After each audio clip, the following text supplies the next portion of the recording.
नमस्कार नमस्कार नमस्कार दोस्तों, मैं Nikhilesh Jain Hindi chess base India channel पर आप सभी का हार्दिक स्वागत करता हूं। दोस्तों आज जो मैं वीडियो लेकर आया हूं उसका टाइटल है जब राजा का बज गया बाजा। ये ऐसा मैं क्यों बोल रहा हूं इसको मैं आपको थोड़ा और एक्सप्लेन करूंगा। वैसे आप में से बहुत सारे लोग जानते होंगे। कल मुकाबला हुआ। आप सभी जानते हैं कि स्किलिंग ओपन में टूर्नामेंट जो है वो अपने एक अलग पड़ाव पे पहुंच गया है, नॉकआउट में पहुंच चुका है। अब प्राइमरी स्टेजेस के मैचेस जो है वो एक दिन पहले खत्म हो गए थे। तो क्वार्टर फाइनल में मुकाबला चल रहा था मैग्नस कार्लसन अनीश गिरी का, जहां पर कार्लसन ने अनीश गिरी को 2.5 से हराया। लेवन अरोनियन ने नेपोमिंसी को 2.5 से हराया। वेस्ली सो तिमूर से हारे 2.5 आधे के मुकाबले। यही एक मुकाबला था जो कि सिर्फ 3 मैच में खत्म हो गया। मैक्सिम लागरेव ने 2.5 से नाकामुरा को हराया। अभी इनको आज एक और मैच खेलना है। आज के बाद जो जीतेगा वो सेमीफाइनल में जो है पहुंचेगा। लेकिन बात करेंगे तिमूर रजबोव की, जिनको भारत में राजा के नाम से जाना जाता है। दरअसल हुआ यह कि कल तिमूर और वेस्ली के बीच में एक मुकाबला हुआ, जिसमें पहले ही मुकाबले में तिमूर ने मतलब राजा ने वेस्ली के राजा को परेशान करते हुए एक बेहतरीन मात की। तो आइए देखते हैं इस मुकाबले को, क्या कुछ हुआ इस मुकाबले में और आखिर क्यों कहा गया कि जब राजा का बज गया बाजा। शुरुआत हुई E4 E5 से। वेस्ली सो सफ़ेद मोहरों से खेल रहे थे, काले मोहरों से जो है रजबोव खेल रहे थे। Night F3, night C6, bishop C4, bishop C5। तो इटालियन ओपनिंग में मैच हुआ ये। C3, नाइट F6 जो बिल्कुल स्टैंडर्ड लाइन है। D3, castle castle, D6। तो बिशप ओपन करते हुए तो अपोनेंट ने H3 किया ताकि बिशप G4 को जो है स्टॉप किया जा सके। ये सारे आप कह सकते हैं बहुत ही नेचुरल मूव्स हैं। तो A6 जगह बनाई जा सके बिशप के लिए, क्योंकि कभी ना कभी वाइट जो है वो B4 या D4 करता ही है। तो उस बिशप को आपको बचा के रखना है क्योंकि वो एक इंपॉर्टेंट बिशप है। A4 okay. तो यहाँ पर ब्लैक ने खेला H6, मतलब रजबोव ने खेला H6। तो वेस्ली सो खेलते हैं रुक E1 और रुक E8। तो ऑलमोस्ट आप देखिए दोनों साइड से स्ट्रक्चर वाइज आपको लगेगा एकदम सिमेट्रिकल स्ट्रक्चर। मोहरे भी लगभग उसी स्थिति में, जबकि मुझे लगता है ब्लैक का एक पीस एक्स्ट्रा है यहाँ पर है। आप देख सकते हो नाइट, जबकि यहाँ पर जो है जबकि यहाँ पर तो है पॉन है वाइट का, जो कि D4 करने में, उसको सेंटर लेने में, D4 या B4 लेने में मदद करेगा। Okay, night BD2। तो आखिरी पीस भी वाइट का यहाँ पर गेम में आता है। और अब यहाँ पर रजबोव खेलते हैं बिशप E6। तो ऑफर करते हैं बिशप से बिशप एक्सचेंज करने का, जिसको वेस्ली सो एक्सेप्ट कर लेते हैं। बिशप E6, रुक E6 एंड नाउ B4। तो ये यहाँ पर से आप देखिए कि वाइट जो है वो एक इनिशिएटिव बोर्ड पर स्पेस लेने की कोशिश कर रहा है।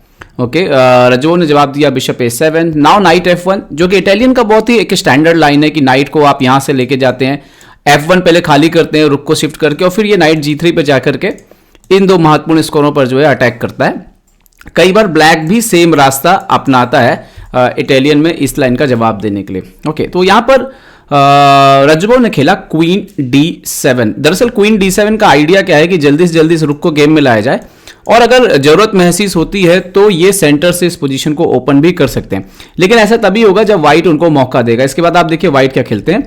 वेस्ली सो ने खेला क्वीन C2, नाउ रुक D8। तो जैसे रुक D8 आया तो इससे पहले कि D5 आए, यहां पर वेस्ली सो ने B5 खेल दिया। Okay, B5, night E7, now D4। तो इमीडिएटली उन्होंने ही सेंटर ओपन यहां पर करना शुरू कर दिया।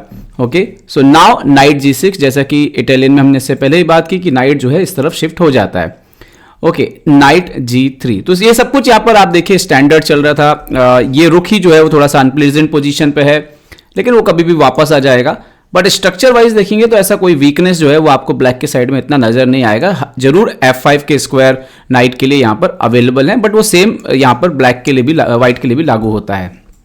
ओके, A इंटू B5 और बिशप B6 यहाँ पर खेला रजबोव ने। अब रुक B1। नाउ रुक ए जो है वो E8 पे वापस चला गया, क्योंकि वो E6 पे ज्यादा कुछ कर नहीं रहा था। तो बिशप E3 अपना आखिरी मोहरा जो कि अभी तक गेम में नहीं था उसको लेकर के आया और दोनों रुक को कनेक्ट किया यहाँ पर वेस्ली सो ने। अब यहाँ पर क्वीन E7 खेलते हैं यहाँ पर रजबोव। ये थोड़ा सा देखने में अजीब मूव है, क्योंकि ऐसा लगता है कि ये नाइट F5 पे आ रहा है, बट एक्चुअली में नाइट अगर F5 पे आएगा तो ये क्वीन F8 पे जाएगा और फिर कोई इशू नहीं है, और आप उस नाइट को बाद में एक्सचेंज भी कर सकते हैं। और दरअसल यहाँ पर व्हाइट का आइडिया ये भी है, ब्लैक का आइडिया ये भी है कि वो व्हाइट को थोड़ा सा उकसा रहा है कि भाई आप करो जो करना है, क्योंकि ब्लैक अभी यहाँ पर स्ट्रक्चर वाइज कंफर्टेबल पोजीशन पे है। उन्होंने खेला यहाँ पे रुक के D1। So now night D7। तो वो जो मौका चाहिए था, ये इससे क्या हुआ कि क्वीन के लिए एक स्क्वायर बना। अब कभी आप नाइट F5 आते हैं तो क्वीन जो है F6 वगैरह पे जा सकता है, जो कि इसके पहले नहीं जा सकता था। Night F5, so now queen E6 खेला उन्होंने यहाँ पर। ओके, नाउ बिशप C1 खेला यहाँ पर वेस्ली सो ने, और जैसे बिशप C1 खेला तो यहाँ पर लाइट कलर की वीकनेस को थोड़ा सा होल्ड करते हुए कि ये पॉन भी थोड़ा आगे नहीं पाए, इन्होंने खेला क्वीन C4। और अब यहाँ से ही जो है एक्चुअली में असली जो रोमांचक खेल है वो यहाँ से शुरू होता है। वेस्ली सो ने यहाँ पर क्या कर दिया, अपना बिशप सैक्रिफाइस कर दिया, बिशप इंटू H6 मार दिया। Okay, G into H6। Now queen D2 यहाँ पर खेला वाइट ने, और अगर आप देखो तो वाइट ने एक पूरा पूरा पीस सेक्रीफाइस किया है, और उनका आइडिया डेफिनेटली यहाँ पर आकर के इस पॉन को लेने का है। वो नाइट H6 भी सीधा ले सकते थे, बट उनके 2 नाइट, ये क्वीन, और जरूरत पड़ने पर अगर कोई रुक लिफ्टिंग होगी तो वो काफ़ी मदद कर सकता है वेस्ली सो को। तो यहाँ पर तो फिलहाल राजा का राजा थोड़ा डेंजर में लग रहा था, लेकिन अभी भी पोजीशन कंट्रोल में थी। उन्होंने F6 खेला। यहाँ पर अगर क्वीन H6 मारा जाएगा तो क्वीन एक्चुअली जो F6 मूव है ये बहुत ही कारगर मूव है। एक ना ये सिर्फ E5 को सपोर्ट कर रहा है, G5 स्क्वायर को कंट्रोल कर रहा है, बट कि क्वीन के लिए वापस आने का भी रास्ता डिफेंस के लिए कर रहा है ओपन।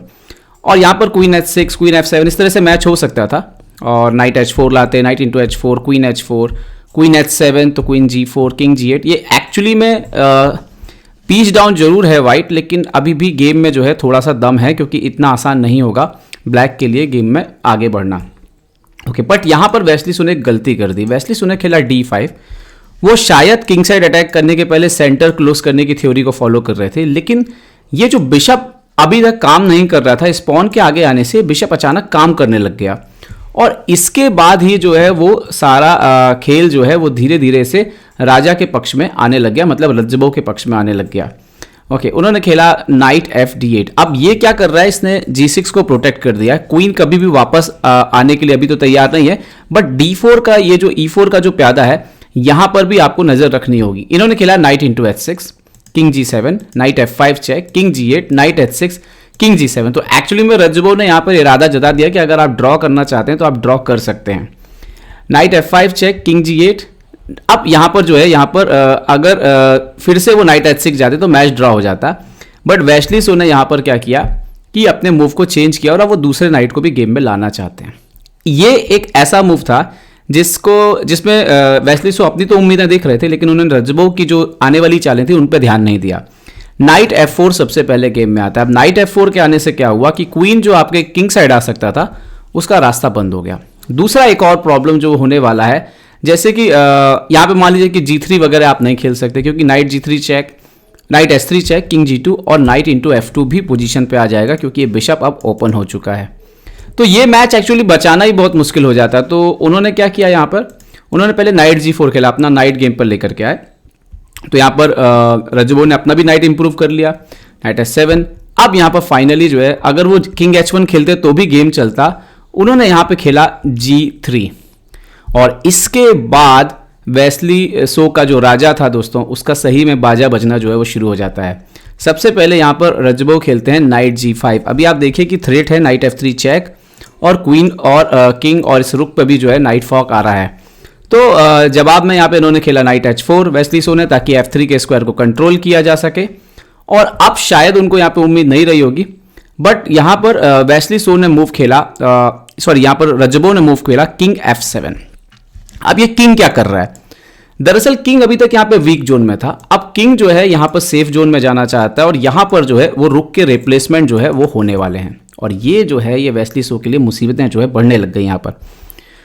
तो और जो पीस लिया था वो पीस यहाँ पर वापस कर दिया रज्जबो ने। अभी F4 का जो है नाइट चला गया, लेकिन बदले में क्या मिला, सबसे पहले तो night S3 check, king H2, अभी नाइट इंटू F4। तो 2 पॉन भी हमने यहाँ पे ले लिया। अगर आप पॉन वाइज भी देखें अभी पोर्ट पे पोजीशन जो है, तो पॉन इक्वल्स हो चुके हैं, लेकिन एक्चुअली में अब वेस्ली सो के राजा का बाजा बच चुका है, जबकि राजा का जो राजा है वो तो यहाँ पर सेफ्टी में निकला जा रहा है, और यहीं से गेम जो है पूरी तरह से पलट गया। उन्होंने नाइट H6 चेक दिया वेस्ली सो ने, सो किंग E7, ये तो करना ही था रज्जबो को। रुक G1 आए वो, तो उन्होंने किंग D7 भी खेल दिया। अब यहाँ पर मूव खेलते हैं वेस्ली सो रुक A1। एक्चुअली में फ्यूचर में अगर आप देखोगे जो आने वाली चाल आपको देखिए, तो क्वीन इंटू E4 गया। नाउ नाइट 4 F5 आया। अब यहाँ पे क्या है, थ्रेट है, रुक G7 चेक है, आप रुक को बीच में ला नहीं सकते, ये रुक से मार के चेक आएगी, किंग C8 पे जाएगा, और रुक 8 से चेकमेट हो जाएगी। तो ये चेकमेट जैसा जो है यहाँ पर दिख रहा था। बट यहाँ पर बहुत ही शानदार चाल चलते हुए तैमूर ने अपना रुख ही सामने रख दिया। उन्होंने बोला कि ठीक है आप मार लो ये रुख फ्री में, लेकिन वो फ्री में नहीं था, क्योंकि आप यहाँ पर जो असली प्रॉब्लम थी कि जैसे इन्होंने नाइट इंटू G8 मारा, अगर वो यहाँ पर मान लीजिए कि रुक G8 मारते, सो रुक G8 नाइट G8, और इस पोजीशन के बाद दरअसल ये राजा बहुत ज़्यादा अकेला हो रहा है और इसको बचाना जो है वो मुश्किल हो जाएगा। तो इसीलिए उन्होंने नाइट से मारा। जैसे ही नाइट से मारा तो क्वीन इंटू F5, तो एक्सचेंज ही गया यहाँ पे ना। रुक G7 चेक, तो किंग E8, उन्होंने खेला क्वीन D1, क्वीन को लेकर के आ रहे थे कि ताकि अटैक में लेके आए, लेकिन उन्होंने कुछ चालें मिस की। जैसे कि सबसे पहली बात तो क्वीन S3 चेक, इनका ही राजा की प्रॉब्लम है, उसी राजा का बाजा बजा हुआ है। किंग G1 पे गया और यहाँ पर गुड मूव खेलते हैं तैमूर रजबो, बहुत बढ़िया चाल किंग F8। अभी प्रॉब्लम ये है कि रुक पर अटैक है बेसिकली, नाइट तो रुक से सपोर्टेड है, बट आपको रुक हटाना होगा। जैसे ही वो रुक G4 हटते हैं उसका आता है किंग F7 बहुत ही आराम से। अब प्रॉब्लम यह है कि रुक इंटू जो है वो नाइट आ रहा है, और आपके पास आप देखिए कि यहाँ पे आप रुक G3 जैसे चाल भी नहीं खेल सकते हैं, क्योंकि बिशप से सपोर्ट यहाँ पर पिन है। सो क्वीन इंटू G3 आके मेटी हो जाएगी वहाँ पर। तो यहाँ पर फाइनली जो है यहाँ पर रिज़ाइन कर दिया वेस्ली सो ने। तो अल्टीमेटली ये पूरा गेम दोस्तों इस बात पे था कि राजा की स्थिति जो थी उस पर थी। तो तैमूर रजबो को भारत में राजा के नाम से जाना जाता है। तो कल जब रात को मैं कमेंट्री कर रहा था, तो ये जब मैंने कहा कि राजा का बज गया बाजा, तो उस समय जो फेमस कॉमेडियन इंडिया के अभिषेक उपमन्यु, उन्होंने उस समय कमेंट्री सुनी और उन्होंने उस पर कमेंट भी किया कि हिंदी कमेंट्री में जब उन्होंने सुना कि राजा का बज गया बाजा तो उनको काफ़ी अच्छा लगा, और उन्होंने ये भी लिखा कि हिंदी कमेंट्री जो है उसका एक अलग एक चार्म होता है। सो हम थैंक यू कहेंगे अभिषेक भाई को भी, क्योंकि ये ट्वीट काफ़ी फेमस हो गया। लगभग 7,000 लोगों ने लाइक किया, बहुत सारे लोगों ने, हज़ारों लोगों ने इसको शेयर किया सब। तो एक अच्छी बात ये हुई कि हिंदी भाषा का जो कमेंट्री है वो और भी ज़्यादा लोगों तक पहुंची कल रात को। तो उम्मीद करते हैं दोस्तों हिंदी भाषा में हमारा ये सफ़र आपके साथ जारी रहेगा। हर बड़े मुकाबले का हम यूं ही कवरेज आपके लिए करते रहेंगे, चाहे वो लाइव कवरेज हो या मैच के बाद का विश्लेषण हो। तो यूं ही हिंदी चेस बेस इंडिया को सब्सक्राइब करते रहिए, बेल आइकन बटन दबाना जरूर ना भूलें, क्योंकि उससे आपको लगातार नोटिफिकेशन जो है वो मिलते रहेंगे। अपने सुझाव हमें देते रहिए। चेस बेस इंडिया के लिए मैं निकलेश जैन, जय हिंद।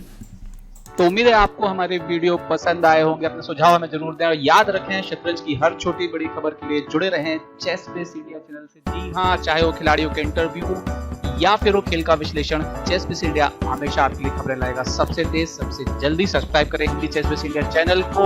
अगर आप यूट्यूब पर देख रहे हैं तो सब्सक्राइब करें, और साथ ही साथ बेल आइकॉन दबाना ना भूलें दोस्तों, क्योंकि इसी से मिलेंगे आपको सारे नोटिफिकेशन। फेसबुक पर देख रहे हैं तो जरूर लाइक और शेयर करना ना भूलें।